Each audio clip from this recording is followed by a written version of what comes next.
Welcome back. Welcome back. You man, Dominic K in here, of course. The Dominic K Show on firetelevision.com. Very serious weekend in Baltimore. Police in the city are searching for suspects. They're searching for clues in a series of shootings that took place over the weekend and sent more than 20 people to the hospital with gunshot wounds. 20 people. Police say that 15 were shot in the city on Friday and 6 were shot on Saturday. In a Saturday night shooting, police say that they found 3 women ages 31, 25, and 60 years old suffering from gunshot wounds to their legs. The victims told police that they were standing outside around the 500 block of Streeper Street when an unknown assailant approached on foot and opened fire. This is the type of things that are happening around the country, but we're talking about Baltimore. I don't want people to think that this is only something that is happening in Baltimore. Detectives are investigating that incident.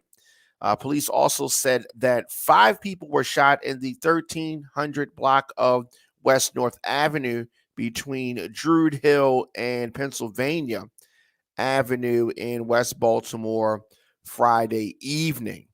This happened just before 8 p.m. What is going on? We have the variant Omicron that is raging around, and we have an influx of violence that is happening in cities around the country. Now, of the 5 victims, a 36-year-old man died of his injuries. The 4 remaining victims suffered non-life-threatening injuries. One woman told WBAL 11 News that one of the victims is her husband. He was shot in the chest. He was taken to an area hospital for treatment, and we are hoping for his speedy recovery. So as we talk about these homicides and we talk about some of the crime that is happening in Baltimore City, according to a release from the police this morning, there have been 327 homicides in Baltimore this year. 327. That is 4 more than this time last year. There have also been 708 non-fatal shootings in 2021, 9 more than this time last year. What is causing all of this?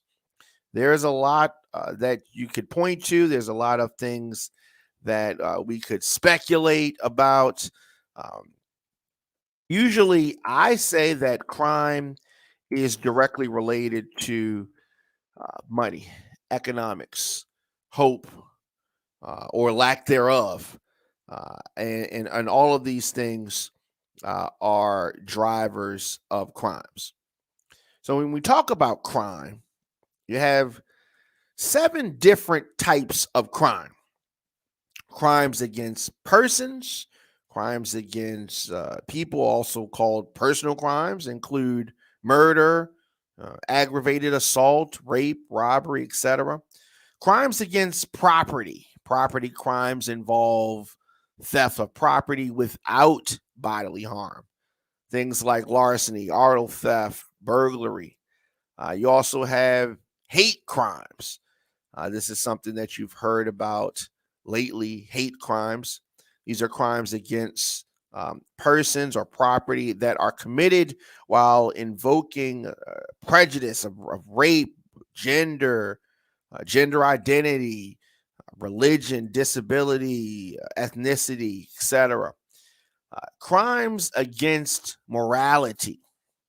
Crimes against morality are also called victimless crimes because there is no complaint or victim.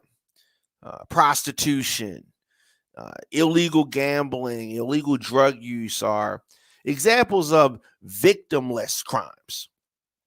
Then, of course, you have white-collar crime. White-collar crimes are crimes committed by people of so-called high social status who commit their crimes in the context of their occupation.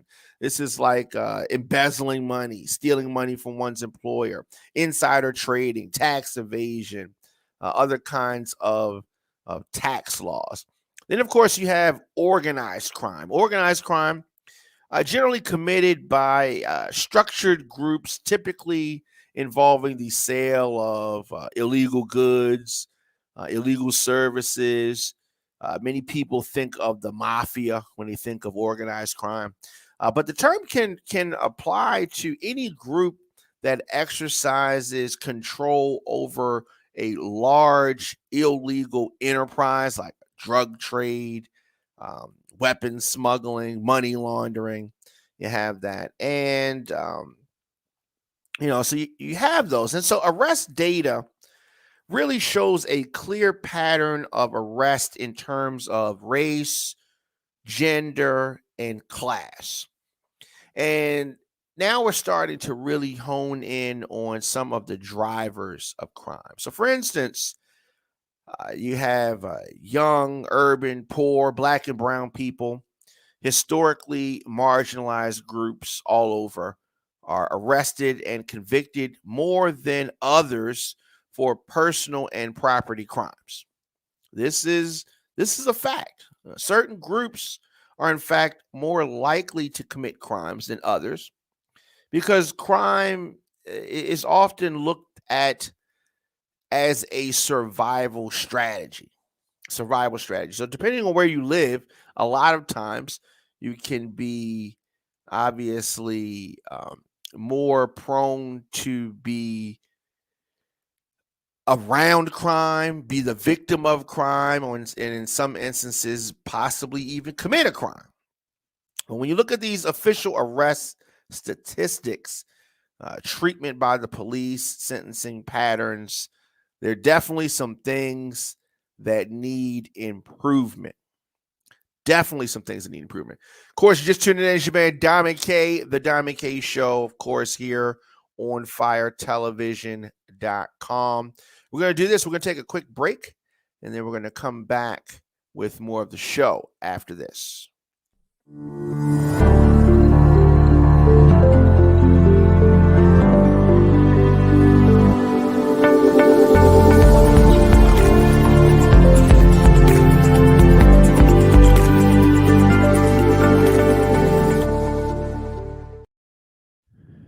Welcome back. You man, Diamond K in here, of course, on firetelevision.com. On all social media, I am at The Diamond K Show. So, charging documents reveal more about the shooting of the police officer, the one that is on life support in Baltimore, that was shot last week in an ambush. Two men who confessed to the shooting of Officer Holly had bail review hearings today, and both men, Elliot Knox and Trayvon Shar, both locked up, no bail status. Knox will have his review on Tuesday after his attorney asked for a postponement to prepare for that case. Holly, as I said, is on life support at Shock Trauma. We are all praying for her recovery. Police charged Knox and Shaw with first-degree attempted murder. Police said that they confessed to two shootings, one involving Officer Holly. An hour after that, police said the men showed up at Lucia Avenue in Southwest Baltimore and shooting their next victim, which was Justin Johnson. According to these documents, Johnson was found in the driver's seat of his Lincoln Town car. Court records showed that Knox read his Miranda rights waiver. He agreed to speak to detectives and said that Shaw was responsible for the Pennington Avenue shooting of Holly and that they were responsible for the Johnson shooting. Very interesting. So Shaw told Knox that Johnson owed him money and that he was going to holler at him. Surveillance footage from the area helped police zero in on the other two men. So police continue the search for motive in both cases while friends and family continue to wait for an update on Officer Holly. This story obviously has just moved around the country. Whenever you hear a police officer ambushed, I mean a lady officer at that, Holly had been with the Baltimore Police Department for 2 years. And as I said, she remains in grave condition and is still on life support. Just a sad situation there. I mean, when you look at and I've taken time to look at her Facebook page, look at some of her pictures, listen to some of her friends speak about her, and it just seems like she's a genuinely nice person. But these two men charged in connection with this ambush shooting, and it is very unfortunate, very unfortunate. Let me know your thoughts in the comment section. Instagram, Facebook, Twitter, LinkedIn, TikTok at The Diamond K Show. Of course, at On Fire Television. So 2 guns used, 2 guns recovered at a Baltimore County house, one of which is confirmed to have been used in both of those incidents.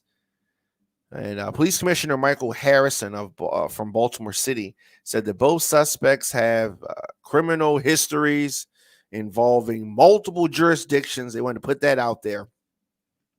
And here's the thing, actually.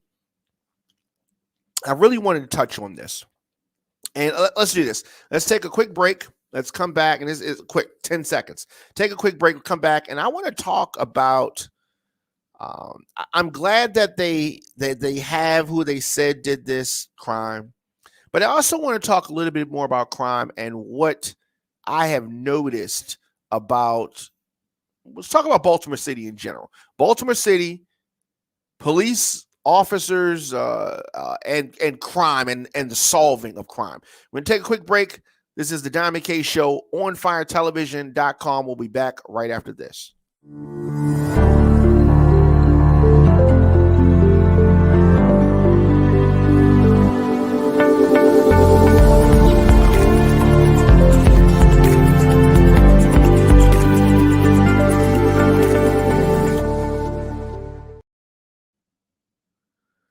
Welcome back. Here on the show, we deliver the biggest political and trending news stories of the day with interviews and original reporting from across the country. Show is fun, show is upbeat, but I also want to expose what is really happening in this country. On this program, I will give you the American story from my perspective. In addition to the top news stories of the day, check social media, and we definitely comment on the latest topics that are trending. Join me weekdays, 8 a.m. and our rebroadcast, 8 p.m., The Diamond K Show on firetelevision.com. So I understand that there was an outrage about this police shooting, this ambush shooting. And they threw some money around, make a reward, and the case is solved in a couple of days. I mean, they have 2 people in custody in a couple of days. I mean, it was all hands on deck. And I get it. I understand what the sense of urgency was. Police wanting to find out who shot their fellow cop, right? So why is it that if it's a high profile case, they solved that joint quick, right? We put a reward out there, and they work the cameras, and they figure things out. They get a confession. But if it's just Joe Blow, just an average everyday citizen of Baltimore, there's no sense of urgency. We just have all of these unsolved murders, right? My thing is that when we talk about these murders, when we talk about over 300 murders, maybe if the police, and whoever else started solving some of these other crimes, that would lead to criminals not being so emboldened. Because they talk about people are worried or not worried about any consequences from the state's attorney's office, Attorney Marilyn Mosby. There's also not a fear that many of these cases are going to even be solved. Unless it's a high profile case, I just don't see the sense of urgency. I see police on the scene. I see the yellow tape. I see the chalk on the ground. I see them writing some stuff. Sometimes we see the mayor. Sometimes we see the police commissioner come out and make some statements. But when this police officer was shot, it's all hands on deck. It's every cop. They figured it out. They solved the crime, and I'm glad that they did. And when Miss Player was shot, the lady that was shot in the church, all hands on deck. It's this big thing because that was, of course, outrage that you had a senior shot and killed inside of a church.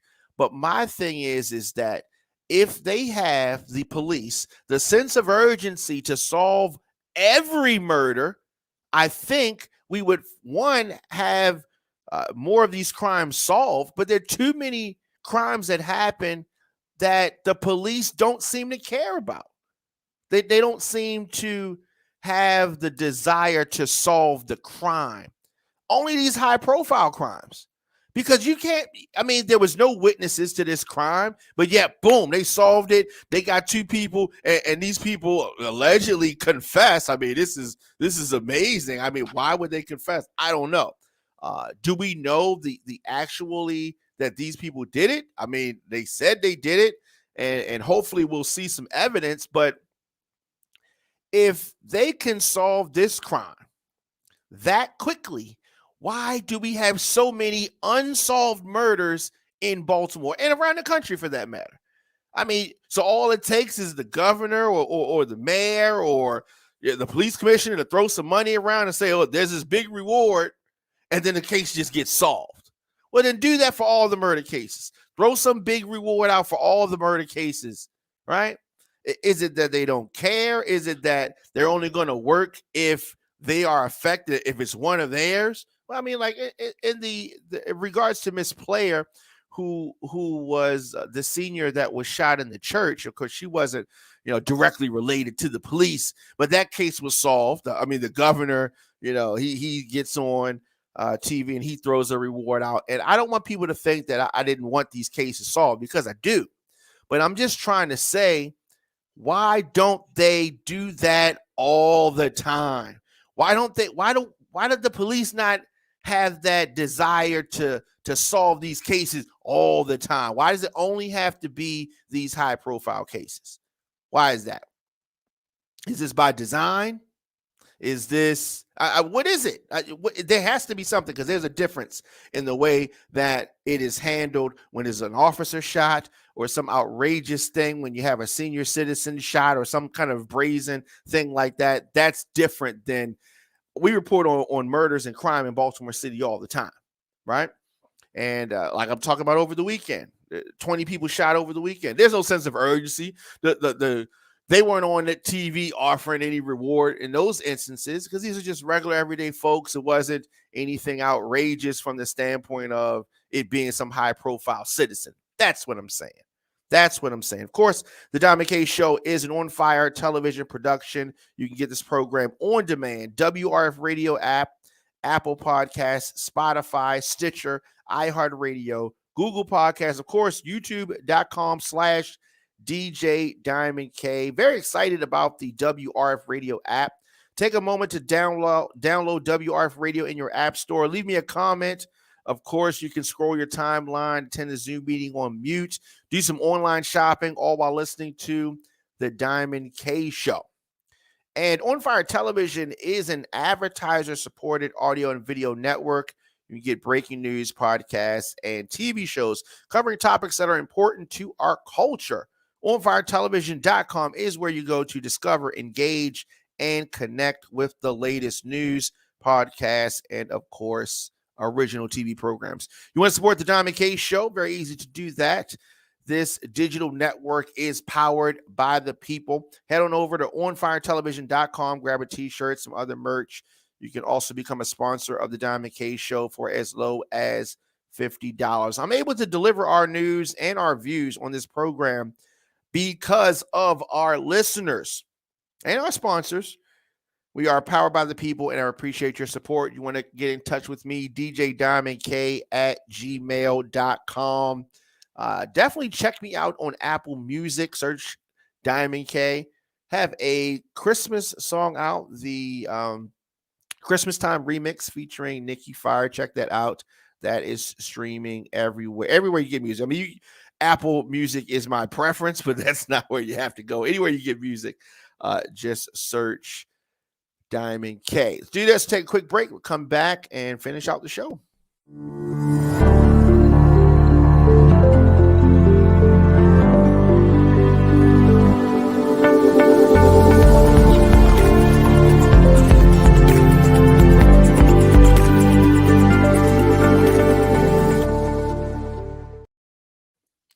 Welcome back. Of course, Diamond K in here on firetelevision.com. So COVID-19, the Omicron variant is raging, and it now makes up the majority of COVID-19 cases in this country. 73.2% according to the CDC.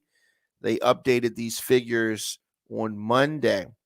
So statistics are for the week ending December 18th and show the rapid spread of the variant in the United States, and that is an increase from just 12.6% of the cases just 1 week ago. So this variant has really taken hold. Now it is the majority of the cases. So what does that mean? We're in what they call flu season, what they call cold season. So you have that going around. You got people just getting sick. Now, this new variant is highly contagious. So in addition to what we would normally face with regards to cold and flu season, now that is multiplied, and that's how we're getting this. So some people are not wearing masks. So just a whole conglomeration of things, and it is not good. We have had the first death due to the Omicron variant in Texas. So you have that going on. A lot of venues canceling, a lot of things in New York City specifically. They are really having a tough time. But all over the country, in over 40 states, this variant is present. And just like I said, just a week ago, this thing just popped up, and this thing just went crazy. So we definitely want everybody to stay safe. Everybody take care of yourself and others. This thing is not quite over. And according to reports, they think that we are going to be dealing with COVID-19 well into 2024. Seeing how we are just a couple weeks away from 2022, that means what you say, we just halfway there. Wow, this thing is far from over. And I'm not saying that I expected it to be over really, really quickly. I'm just saying I did not expect for them to talk about 4 years, potentially 4 years. So you got some people that are not trying to get any type of vaccine. Some people that are I got Johnson & Johnson, just one shot. Some people have their 2 shots. Some people are on the booster shot. And I'm hearing reports that they want the regular dosage to be 3 shots. So you have people all over the spectrum with regards to the vaccinations. Health officials are urging residents to be cautious as hospitalizations are surging. So the variant is sweeping across the country. It's become the dominant strand as it relates to COVID-19 cases.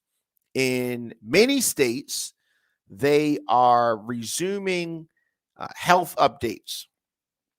Maryland's governor has COVID-19. He was on some of the shows, doing some of the shows yesterday, right? And I could tell he was sick by the way that he sounded. It was not surprising to find that Governor Larry Hogan, who has so much to say about Baltimore, and is telling everybody what to do all the time, it turns out that he has COVID-19. So of course we want him to get well and all of that stuff.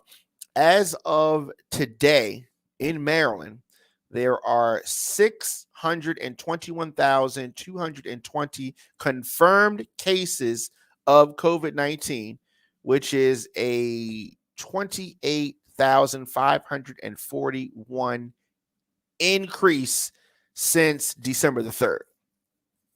So statewide positivity increased from 5.43% to 10.27%. So it doubled.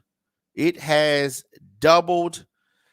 It is something that, yes, I know people are tired of it. I know people want to get past this, but as this Omicron variant sweeps across the country, I don't think that COVID-19 is done with us yet. Now, we may be done with COVID-19, but it is not done with us. So CDC says that the numbers, nearly a 6-fold increase in Omicron's share of infections in only 1 week. 1 week. So scientists in Africa first sounded the alarm about Omicron less than a month ago. And on November the 26th, the World Health Organization designated it as a variant of concern. So that's when it came on the map.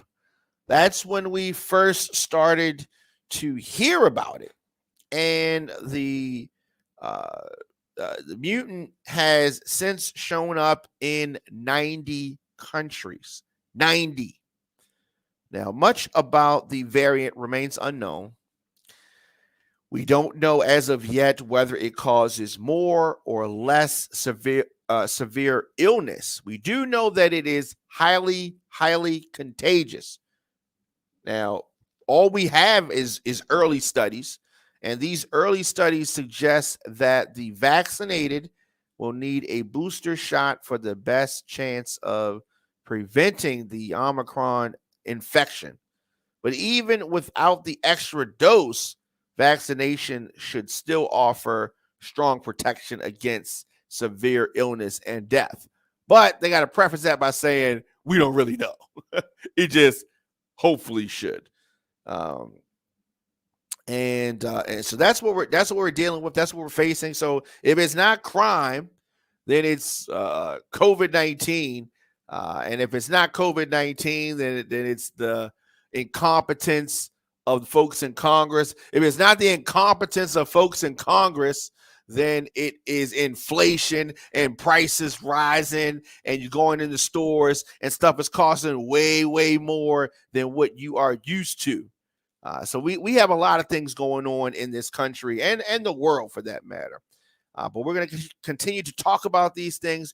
We're going to continue to hash these things out. And we are going to get through this. We are going to get through all of this. Let me know your thoughts in the comment section. Instagram, Facebook, Twitter, LinkedIn, TikTok at The Diamond K Show, of course. YouTube.com/DJ Diamond K. I will be back here tomorrow for more of the program, more to come. As far as On Fire Television, we have some big announcements coming, and we are going to be making those. So make sure that you follow us on social media. Check out our programs. As I said, you want to get in touch with me, DJ Diamond K at gmail.com. And I will see you guys tomorrow.